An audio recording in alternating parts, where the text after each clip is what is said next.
To begin grading for grades 3 through 12 low incidence classes, you'll first need to log into PowerSchool.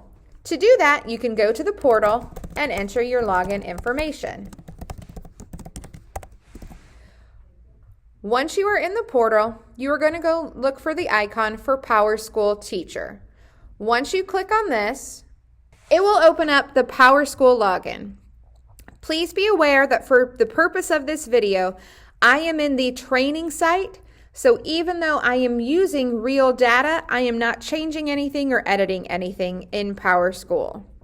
When you log into PowerSchool, you will see a website that looks similar to this. It just won't have the word train up here. Once you're on this page, log in here. If you have any issues with logging in, please contact PowerSchool Help at ps_help@charleston.k12.sc.us for login assistance. Once you are on this page should look familiar as it is the place where you take attendance for your students every day. From this page, there are many ways to get to your PowerTeacher Pro Gradebook. You can go to the top left under the word Navigation and click on PowerTeacher Pro. Also, underneath your listing of core classes and homeroom, you will also see the word PowerTeacher Pro underneath every class.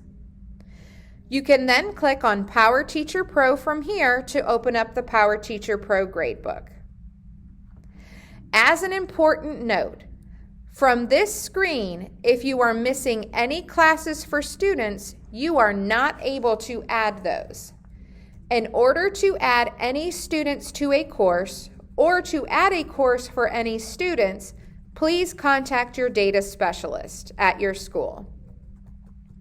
As a teacher, you are able to see the information for students in courses, but you cannot add students to courses.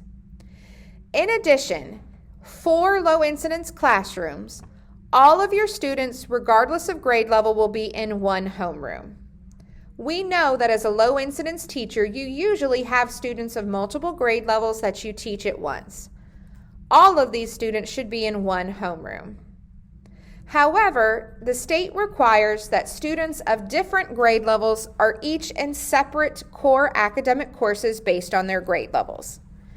So on my setup, I only have 8th graders, so only have 8th grade core courses.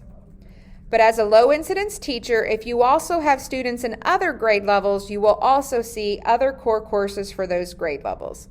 So for example, if I also had 7th graders, I would see an English Language Arts 7M, Math 7M, etc., etc. Again, if there are any issues with your setup here, please reach out to your school's data specialist. Once again, to get to the gradebook, I'm going to click on PowerTeacher Pro. And this now opens my PowerTeacher Pro Gradebook. This gradebook is where I will enter grades and comments, and only teachers of courses can enter grades and comments. From this main screen, let's orient you to a few main parts of PowerTeacher Pro Gradebook. From this top drop-down, if I click on this arrow, it will now show me all of my courses that I am listed as a teacher. You notice that I have other courses that we didn't see on the other screen because I'm also listed as a teacher at another school. But for my grades 3 through 12, here are my other courses down here for my 8th grade students. On the right-hand side, you will see some important information, including the term button.